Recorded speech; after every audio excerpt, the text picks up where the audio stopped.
Morning to all of you. आज हम लोग देख रहे हैं पेपर S9 सामाजिक विज्ञान का शिक्षण शास्त्र, जो कि DLED सेकेंड ईयर वालों के लिए है, जिसके अंतर्गत हम लोग का आज का जो टॉपिक होगा सामाजिक अध्ययन के अंतर्गत आने वाले घटक इतिहास, भूगोल, राजनीतिक शास्त्र और अर्थशास्त्र की शिक्षण में आवश्यकता, जो कि हमारा लेक्चर संख्या 13 होगा। तो माय डियर स्टूडेंट, इससे पहले लास्ट क्लास में मैंने आपको इतिहास के बारे में बताया था, इतिहास के अर्थ के बारे में बताया था और शिक्षण के क्षेत्र में इतिहास की आवश्यकता को बतलाया था। फिर उसके बाद मैंने आपको भूगोल के बारे में बताया था, भूगोल का अर्थ के बारे में बताया था, भूगोल की परिभाषा बताया था और भूगोल की कुछ विशेषताओं के बारे में मैंने आपको क्या किया था, बतलाया था। और मैंने ये भी बताया था कि आने वाले नेक्स्ट कक्षा में मैं आपको क्या बताऊँगा, सामाजिक अध्ययन में भूगोल की क्या क्या आवश्यकता है। तो चलिए मैं आपको चालू करता हूँ सामाजिक अध्ययन में भूगोल की आवश्यकता के बारे में। तो देखिए क्या कहता है भूगोल, यानी कि हम लोग कहते हैं सामाजिक अध्ययन में भूगोल की आवश्यकता के बारे में क्या कहता है। तो क्या कहता है यहाँ पर, भूगोल पाठ्यक्रम के अत्यंत महत्वपूर्ण विषयों में से एक है। भूगोल का क्षेत्र इतना विस्तृत तथा व्यापक है कि सभी मानव क्रियाकलापों का भौगोलिक महत्व है तथा सभी पर भूगोल की अमिट छाप मिलती है। मनुष्य जीवन के किसी भी क्षेत्र में प्रविष्ट हो, भौगोलिक व सर्व ज्ञान उसके नित्य क्रियाकलापों में क्या होता है, उपयोगी सिद्ध होता है। भूगोल का विषय अत्यधिक विस्तृत है। एक ओर इसका संबंध प्राकृतिक विज्ञान से है तो दूसरी ओर इसका संबंध किससे है, सामाजिक विज्ञान से है। तो अब हम लोग देखते हैं कि यहाँ पर सामाजिक अध्ययन में भूगोल की आवश्यकता के अंतर्गत आगे क्या कहता है। आगे कहता है कि भौगोलिक ज्ञान के बिना हमारी शिक्षा क्या है, अधूरी है। भौगोलिक ज्ञान के बिना वर्तमान संसार की समस्याओं को समझना भी कठिन है।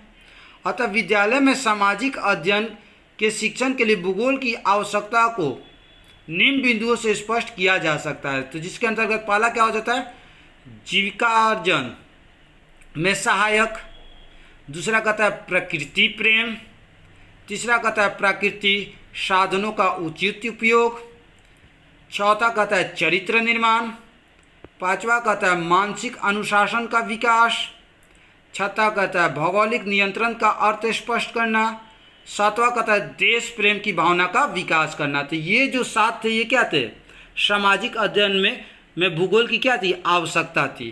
तो अब हम लोग चलते हैं इसके बारे में डील से देखते हैं।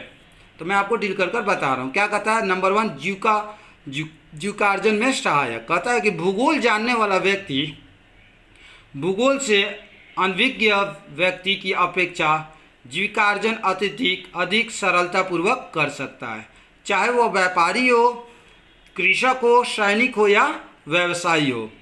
सफल व्यवसायी और व्यापारी भूगोल के ज्ञान के बिना अपने व्यवसाय में उतनी सफलता प्राप्त नहीं कर सकता। यानी कि एक अच्छा व्यवसायी जो होता है वो बिना ज्योग्राफी के ज्ञान का अपना व्यापार को क्या करता है, मुख्य रूप से सफलता नहीं प्राप्त कर सकता है।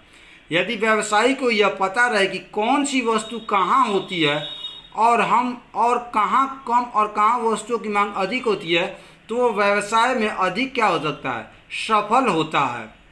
कृषक के लिए विभिन्न फसलों के उत्पादन की दशाओं की जानकारी और फसल के विक्रय में भूगोल क्या करता है, अपना सहायता करता है। तो ये हो जाता है जीविकोपार्जन में भूगोल की जीविकोपार्जन में सहायक। यानी कि पहला ये क्या हो जाता है, आवश्यकता हो जाती है।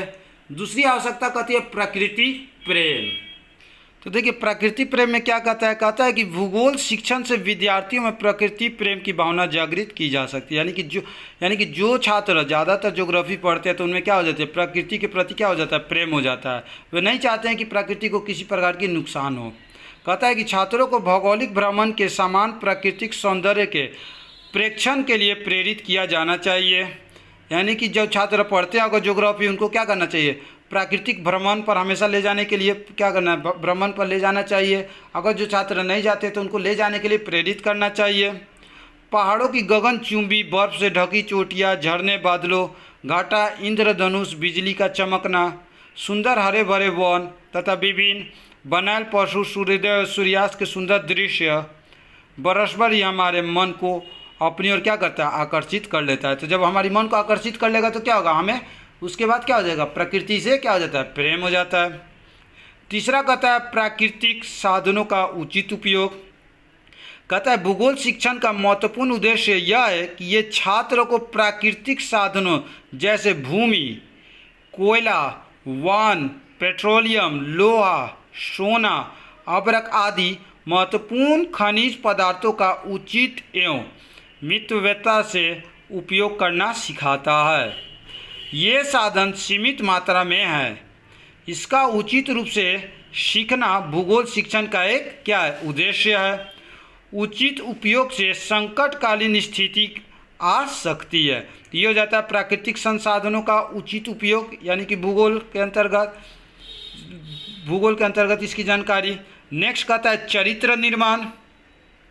तो चरित्र निर्माण क्या कहता है, इतिहास की भांति भूगोल भी चरित्र निर्माण में क्या करता है, सहायता करता है। यानी कि जिस प्रकार इतिहास जो है चरित्र निर्माण में सहायता करता है, ठीक उसी प्रकार क्या करता है, भूगोल भी करता है। वास्तव में प्रकृति की सच्चा गुरु एवं पथ प्रदर्शन होती है। भूगोल के अध्ययन से परोपकार, सहयोग, सहनशीलता, क्षमा शक्ति, धैर्य, गंभीरता, बलिदान और त्याग की उचित शिक्षा दी जा सकती है। वृक्षों से परोपकार की भावना, पृथ्वी से सहन शक्ति एवं क्षमा, समुद्र से गंभीरता आदि का पाठ पढ़ाया जा सकता है। इस प्रकार भूगोल अध्ययन से चरित्र निर्माण आसानी से किया जा सकता है। नेक्स्ट पांचवा कहता है मानसिक अनुशासन का विकास। इसमें क्या कहता है, मानसिक अनुशासन वैज्ञानिक दृष्टिकोण से प्राप्त होता है, जिसके कारण हम सत्य की खोज के लिए तथ्यों को क्या करते हैं, एकत्रित करते हैं, उन तथ्यों का विश्लेषण करते हैं और परिणाम निकालते हैं। मानसिक अनुशासन यानी कि मानसिक अनुशासन वैज्ञानिक दृष्टिकोण से क्या होता है, प्राप्त होता है, जिस कारण हम सत्य की खोज के लिए तथ्यों को क्या करते हैं, एकत्रित करते हैं, उन तथ्यों का क्या करते हैं, विश्लेषण करते हैं और परिणाम निकालते हैं। मानसिक अनुशासन से बालकों की कल्पना शक्ति, तर्क शक्ति, निर्णय शक्ति, निरीक्षण एवं स्मरण शक्ति और संतुलन की क्षमता का क्या होता है, विकास होता है। आगे क्या कहता है, भूगोल से हम देश विदेश में रहने वालों के बारे में क्या करते हैं, अध्ययन करते हैं। बालक अपनी कल्पना शक्ति के सारे उस भौगोलिक वर्णन का काल्पनिक क्षेत्र भी क्या करते हैं, बनाते हैं। तो ये था भूगोल का अर्थ, भूगोल की परिभाषा और शिक्षा के क्षेत्र में भूगोल की आवश्यकता। अब हम लोग देखेंगे राजनीतिक शास्त्र यानी पॉलिटिकल साइंस। तो चलिए देखते हैं पॉलिटिकल साइंस क्या है, उसका अर्थ, मीनिंग और उसके आवश्यकता के बारे में। तो कहता है सबसे पहले राजनीतिक शास्त्र की अवधारणा के बारे में हम लोग देखेंगे, यानी कॉन्सेप्ट ऑफ पॉलिटिकल साइंस। कहता है मानव के राजनीतिक जीवन का अध्ययन करने के लिए राजनीतिक संस्थाओं में राज्य सबसे प्रमुख है। राजनीति का पर्यायवाची अंग्रेजी भाषा का शब्द पॉलिटिक्स यूनानी भाषा के पोलिस शब्द से बना है, जिसका अर्थ उस भाषा में नगर अथवा राज्य होता है। छोटे छोटे राज्यों में विभक्त था और इसी कारण यूनान के निवासियों के लिए नगर तथा राज्य में कोई अंतर नहीं था। धीरे धीरे राज्य का स्वरूप परिवर्तित हुआ और इन राज्यों का स्थान राष्ट्रीय राज्यों ने ले लिया। अतः राज्य के इस विस्तृत और विकसित रूप से संबंधित विषय को क्या कहते हैं, राजनीतिक विज्ञान कहा जाता है। यानी कि राजनीतिक विज्ञान क्या हो गया, राजनीतिक विज्ञान यानी पॉलिटिकल साइंस। पॉलिटिकल साइंस यानी कि राजनीतिक से मिले जुले शब्द। तो अगर देखिए पॉलिटिकल साइंस जो होता है, इसको राजनीतिक शास्त्र को अंग्रेजी में लोग कहते हैं पॉलिटिकल साइंस, जो कि यह हिंदी भाषा का क्या है, इंग्लिश भाषा का हिंदी रूपांतरण है। अब हम लोग देखते हैं राजनीतिक भाषा की परिभाषा। तो हमारे कुछ विद्वानों ने राजनीतिक भाषा को क्या किया है, परिभाषित किया है।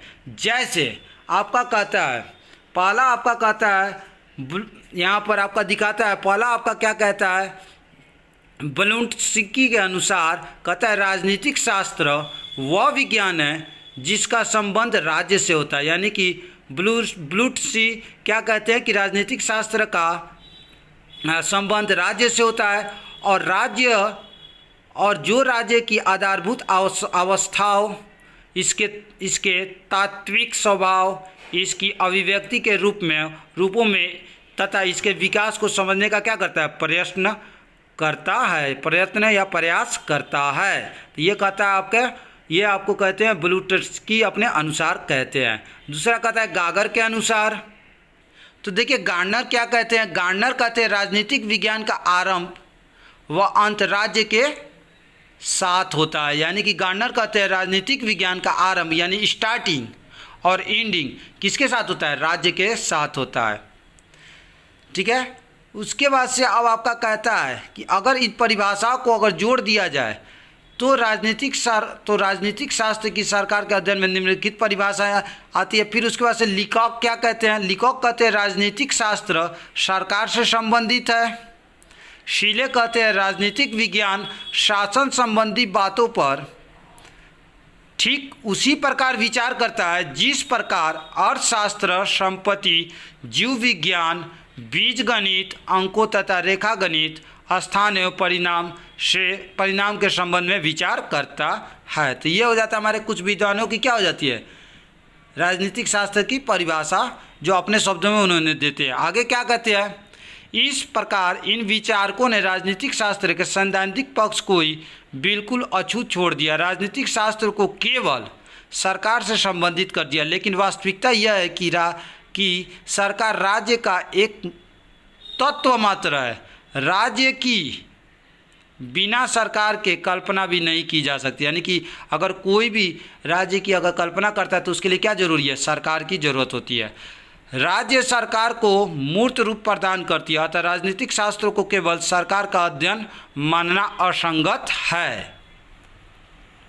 तो अब तक हम लोगों ने देखा राजनीतिक शास्त्र की परिभाषा। अब देखते हैं राजनीतिक शास्त्र की विशेषता। तो राजनीतिक शास्त्र की निम्नलिखित विशेषताएं हैं, जैसे नंबर 1 कहता है राजनीतिक शास्त्र समस्त व्यवहार का अध्ययन करता है। दूसरा कहता है इसका आरंभ व अंत राज्य के साथ होता है। तीसरा कहता है राजनीतिक शास्त्र सीमित न होकर व्यापक होता है। तो ये हो जाती है इसकी क्या हो जाती है, 3 राजनीतिक शास्त्र की क्या है, विशेषताएं होती है।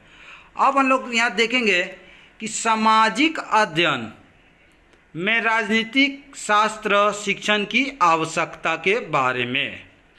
तो यहाँ पर कहता है सामाजिक अध्ययन में राजनीतिक शास्त्र की निम्नलिखित आवश्यकता होती है, जिसके अंतर्गत पहला कहता है बहुत सी मानवीय आवश्यकताओं की पूर्ति, जैसे परिवार, चर्च, प्रेस तथा व्यक्तिगत व्यवसाय द्वारा की जा सकती है। फिर भी सरकार यानी गवर्नमेंट समाज की सेवा करने वाली महत्वपूर्ण क्या है, संस्था है। पहली ये हो जाती है राजनीतिक शास्त्र की शिक्षण आवश्यकता। दूसरा कहता है सरकार के अंतिम दायित्वों को 5 भागों में विभक्त किया जा सकता है, जिसके अंतर्गत पहला भाग आता है बाह्य सुरक्षा, दूसरा आता है आंतरिक व्यवस्था, तीसरा होता है न्याय, चौथा होता है सामान्य, पांचवा आता है हित के लिए अनिवार्य सेवाएं, तथा लास्ट आपका छठा आता है यहाँ पर लोकतंत्रीय राज्य में स्वतंत्रता प्रदान करना। तो ये हो जाती है दूसरी आवश्यकता। तीसरी आवश्यकता की बात करते हैं तो तीसरी आवश्यकता होता है लोकतंत्र में सरकार जनता की सेवक है, न कि जनता सरकार की सेवक है। यह आपका हो जाता है तीसरी आवश्यकता। चौथी आवश्यकता क्या कहता है, कोई भी सरकार तब तक सफलतापूर्वक कार्य नहीं कर सकता है जब तक वह स्वयं को नवीन परिस्थिति के अनुकूल नहीं बनाती है।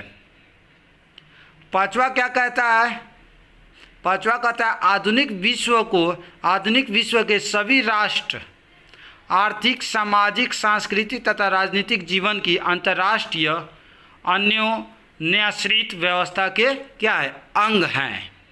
तो ये जो आपकी क्या है 5 क्या है राजनीतिक शास्त्र की शिक्षण में क्या है आवश्यकता है।